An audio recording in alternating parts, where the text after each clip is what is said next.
What up? Alright, I'm back and let's get it. So today, I'm going to show y'all how to make a can pipe right quick. First of all, take the tab off, throw that bitch away. They have a little tongue inside right there. Fold that bitch in like that. Now if you do that, make sure that this is at the top so when you inhale it, right there. Alright, so then you're going to fold it in, top.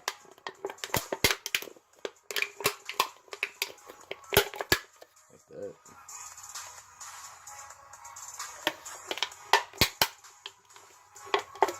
And you gotta be perfect.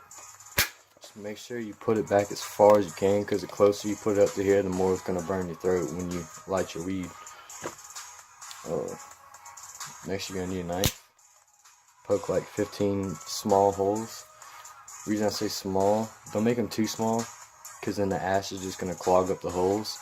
And don't make it too big, because if you grind your weed up, then it's gonna just fall through into the can and it's hard to get out, especially if you're using the can that you just drank out of, because all that weed's gonna get ruined by the drink or whatever was in the can. So put some holes in there real quick.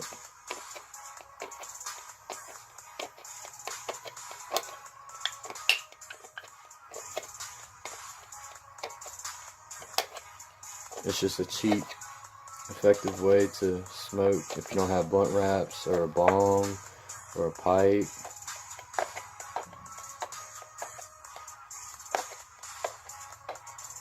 Just like that.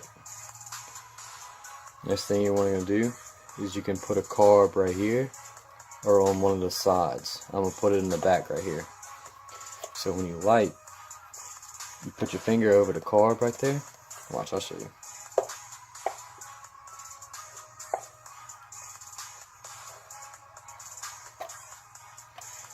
Put a carb, so when you light it, I don't have a lighter on me, but if you light it, you suck it in, let the can fill with smoke, and when you're ready, release your finger and inhale it out in an exhale. But yeah, that's just a simple way to make a simple can pipe. It's not hard to make, you know, it's simple. But yeah, that's it. We'll get it in. I'll see you later. Let's get it.